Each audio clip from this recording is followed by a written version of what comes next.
ಗೋಕುಲದಲ್ಲೇ ಇದ್ದು ಆ ಪುಟ್ಟ ಮಗುವಾಗಿದ್ದಾಗಲೇ ದುಷ್ಟರನ್ನು ಸಂಹಾರ ಮಾಡ್ಕೊಂಡು ಬರ್ತಾ ಇದ್ದಾನಂತೆ. ಒಮ್ಮೆ ಕೃಷ್ಣನನ್ನು ತೊಡೆ ಮೇಲೆ ಇಟ್ಕೊಂಡಿದ್ದಾಳಂತೆ. ಕೃಷ್ಣನ ಮುಖ ನೋಡ್ತಾ ಇದ್ದಾಳಂತೆ. ನೋಡಿದಷ್ಟು ಅವಳಿಗೆ ಸಾಕಾಗ್ತಾ ಇಲ್ವಂತೆ ಯಶೋದೆಗೆ. ಕೃಷ್ಣನಾದರೂ ತಾನು ಒಮ್ಮೆ ಅಂತ ಆಕಳಿಸಿದ್ನಂತೆ. ಆಕಳಿಸುವಾಗ ಬಾಯಿ ತೆಗೆದನಂತೆ. ಆ ತೆಗೆರದ ಬಾಯಿಯಲ್ಲಿ ನೋಡ್ತಾಳೆ, ಕಮ್ರೋದಸಿ ಜ್ಯೋತಿರನೀಕಮಾಶಾಖ ಸೂರ್ಯೇಂದು ವನ್ನಿಶ್ವಸನಾಂಬುಧೀಂಶ್ಚ ದ್ವೀಪಾನ್ ನಗಾನ್ ಸ್ತದ್ದು ಹಿತೃರ್ವನಾನಿ ಭೂತಾನಿ ಯಾನಿ ಸ್ಥಿರಜಂಗಮಾನಿ. ನೋಡ್ತಾಳೆ, ಆ ತನ್ನ ಬಾಯಿಯ ಒಳಗೆ, ಕೃಷ್ಣನ ಬಾಯಿಯ ಒಳಗೆ ಆಕಾಶ, ಭೂಮಿ, ಮತ್ತೆ ಸೂರ್ಯ, ಚಂದ್ರ, ನಕ್ಷತ್ರ ಮುಂತಾದವುಗಳೆಲ್ಲ, ಭೂಮಿಯಲ್ಲಿ ಗೋಕುಲ ಎಲ್ಲವನ್ನ ಕಾಣ್ತಾ ಇದ್ದಾಳಂತೆ. ಕಣ್ಣು ಉಜ್ಜಿಕೊಂಡ್ಲು. ಇದೇ ನಾನು ಕನಸು ಕಾಣ್ತಾ ಇದ್ದೇನಾ, ನಿಜ ಕಾಣ್ತಾ ಇದ್ದೇನಾ ಅಂತ ಸತ್ಯವಾಗಿ ಎಲ್ಲವನ್ನ ಕೃಷ್ಣನ ಬಾಯಲ್ಲಿ ಕಾಣ್ತಾ ಇದ್ದಾಳಂತೆ. ಕೈ ಜೋಡಿಸಿದ್ಲಂತೆ, ನನ್ನ ಮಗ ಅಲ್ಲ ಇವನು ಅಂತ, ಮತ್ತೆ ಸಾಕ್ಷಾತ್ ಭಗವಂತ ಅಂತ ಕೈ ಜೋಡಿಸಿ ಸ್ತೋತ್ರ ಮಾಡ್ಲಿಕ್ಕೆ ಶುರು ಮಾಡಬೇಕಾದ್ರೆ ಬಾಯಿ ಮುಚ್ಚಿದ ಕೃಷ್ಣ. ಬಾಯಿ ಮುಚ್ಚಿದ ಕೂಡಲೇ ಅಯ್ಯೋ ನನ್ನ ಮಗನೇ ಅಂತ ಎತ್ಕೊಂಡ್ಲು. ಅಂದ್ರೆ ನೋಡಿ, ಇದೇ ಭಗವಂತನ ಮಾಯೆ. ಬಾಯಿ ತೆರೆದಾಗ ಯಾಕೆ ಈ ರೀತಿ ಬಾಯಿ ತೆರೆದು ತೋರಿಸಿದ ಕೃಷ್ಣ ಅಂತ ಹೇಳಿದ್ರೆ, ಇದನ್ನು ಬಹಳ ಸ್ಪಷ್ಟ ಹೇಳ್ತಾರೆ. ನಾನು ನಿನ್ನ ಮಗ ಅಲ್ಲ ಅಂತ ತೋರಿಸ್ಲಿಕ್ಕಂತ. ನಾನು ನಿನ್ನ ಮಗ ಅಲ್ಲ, ಇಡೀ ಜಗತ್ತಿನ ಒಡೆಯ. ಮಗು ನನ್ನ ಮಗ ನನ್ನ ಮಗ ನನ್ನ ಮಗ ಅಂತ ಯಾಕೆ ಹೇಳ್ತೀಯ ಅಂತ ಅದಕ್ಕೋಸ್ಕರ ತಾನು ತೋರಿಸಿದ. ಅವಳಿಗೊಮ್ಮೆ ಜ್ಞಾನ ಬಂತು, ಹೋ ಕೃಷ್ಣ ಸರ್ವೋತ್ತಮನಾದ ಭಗವಂತ, ನಾರಾಯಣನೇ ಇವನು ಅಂತ. ಆದರೆ ಬಾಯಿ ಮುಚ್ಚಿದ ಕೂಡಲೇ ಅದು ಮಾಯ ಆಯಿತು. ಯಾಕೆ? ಭಗವಂತನ ಮಾಯೆ ಆವರಿಸಿತ್ತು. ಏನು ಮಾಯೆ? ಅಯ್ಯೋ ನನ್ನ ಮಗು ನನ್ನ ಮಗು ನನ್ನ ಮಗು ಅಂತ ಅವಳಿಗೆ ಮತ್ತೆ ಆ ಪಾಶ ಬಿಗಿಯಲ್ಪಟ್ಟಿತ್ತಂತೆ. ಈ ಕಡೆ ಆದರೂ ವಸುದೇವನಿಗೆ ಒಂಚೂರು ಭಯ. ಈ ನಂದಗೋಪ ಕೃಷ್ಣನಿಗೆ ಯಾವ ರೀತಿ ಸಂಸ್ಕಾರ ಮಾಡ್ತಾನೆ ಅಂತ. ಷೋಡಶ ಸಂಸ್ಕಾರಗಳು ಅಂತ ಒಬ್ಬ ವ್ಯಕ್ತಿಗೆ ಆಗ್ಲಿಕ್ಕುಂಟು. ಆಯಾ ಕಾಲದಲ್ಲಿ ಒಂದೊಂದು ಸಂಸ್ಕಾರವನ್ನು ಮಾಡ್ಕೊಂಡು ಬರಬೇಕು. ಹುಟ್ಟಿದಾಗಿನಿಂದ, ಹುಟ್ಟಿದ ಕೂಡಲೇ ಜಾತಕರ್ಮ, 4ನೇ ತಿಂಗಳಿಗೆ ಉಪನಿಷ್ಕ್ರಮಣ, 11ನೇ 12ನೇ ದಿನದಲ್ಲಿ ನಾಮಕರಣ ಮುಂತಾದವುಗಳನ್ನೆಲ್ಲ ಕಾಲದಲ್ಲಿ ಮಾಡ್ಕೊಂಬರಬೇಕು. ಅದರಲ್ಲಿಯೂ ಕೂಡ ಬ್ರಾಹ್ಮಣನಿಗೆ ಬೇರೆ ರೀತಿ, ಕ್ಷತ್ರಿಯನಿಗೆ ಬೇರೆ ರೀತಿ, ಈ ರೀತಿ ಒಬ್ಬೊಬ್ಬರಿಗೂ ಕೂಡ ಬೇರೆ ಬೇರೆ ವಯಸ್ಸಿನಲ್ಲಿ ಬೇರೆ ಬೇರೆ ರೀತಿ ಮಾಡ್ಲಿಕ್ಕುಂಟು. ಇವನೇನು ಅಂದರೆ, ಒಂದೊಮ್ಮೆ ಇವಾಗ ನಂದಗೋಪನೇ ಸಂಸ್ಕಾರ ಮಾಡಿಸ್ಬಿಟ್ಟ ಅಂತ ಹೇಳಿದ್ರೆ ವೈಶ್ಯರಿಗೆ ಉಚಿತವಾದ ಸಂಸ್ಕಾರವನ್ನು ಮಾಡಿಸ್ತಾನೆ ಕೃಷ್ಣನಿಗೆ.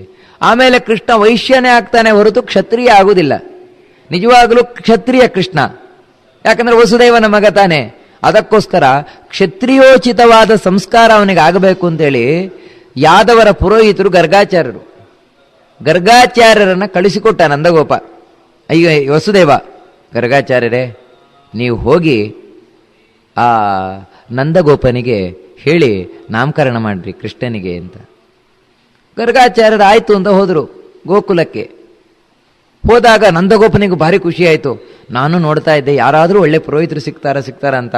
ಒಳ್ಳೆ ಪುರೋಹಿತರು ಗರ್ಗಾಚಾರ್ಯರು ಸಿಕ್ಕಿದ್ರು ಅಂತೇಳಿ ಗರ್ಗಾಚಾರ್ಯರು ಬಂದು ಕೂಡಲೇ ಹೇಳಿದ, ಗುರುಗಳೇ ನನ್ನ ಮಗನಿಗೊಂದು ಉಪನಯನ ಮಾಡಬೇಕು, ಅದು ನಾಮಕರಣ ಮಾಡಬೇಕು ಅಂತ. ಗರ್ಗಾಚಾರ್ಯ ಹೇಳ್ತಾರೆ, ಆಗುದಿಲ್ಲ ಅಂತ. ಯಾಕಂದ್ರೆ ನಾನು ಮಾಡಿದೆ ಅಂತಾದರೆ ಕಂಸನಿಗೆ ಇನ್ನೂ ಸಂಶಯ ಹೆಚ್ಚಾಗುತ್ತೆ. ಯಾಕಂದ್ರೆ ಈಗಾಗಲೇ ಸ್ವಲ್ಪ ಸಂಶಯ ಬಂದಿದೆ ಅವನಿಗೆ. ಈ ಗೋಕುಲಕ್ಕೆ ಬಂದಂತಹ ಪೂತನಿ, ಶಕಟ ಮುಂತಾದ ದೈತ್ಯರೆಲ್ಲ ನಾಶ ಆಗ್ತಾ ಇದ್ದಾರೆ ಅಂತ ಹೇಳಬೇಕಾದ್ರೆ ಇಲ್ಲಿ ಯಾವುದೋ ಒಂದು ಮಗು ಇದೆ ಅಂತ ಸಂಶಯ ಬಂದಿದೆ. ಈಗ ನಾನು ನಾಮಕರಣ ಮಾಡೋದೆ ಅಂತ ಹೇಳಿದ್ರೆ ವಸುದೇವ ಕಳಿಸಿದ್ದು ಅಂತ ಗೊತ್ತಾಯ್ತು ಅಂತ ಹೇಳಿದ್ರೆ ಇನ್ನೂ ಸಂಶಯ ಹೆಚ್ಚಾಗುತ್ತೆ. ಓ ವಸುದೇವನ ಮಗು ಇದೇನಾ ಅಂತ. ಯಾಕಂದ್ರೆ ಆ ದುರ್ಗೆ ಹೇಳೋಗಿದ್ದಾಳೆ, ನಿನ್ನನ್ನು ಕೊಲ್ಲುವ ಮಗು ಬೇರೆ ಕಡೆ ಇದೆ ಅಂತ.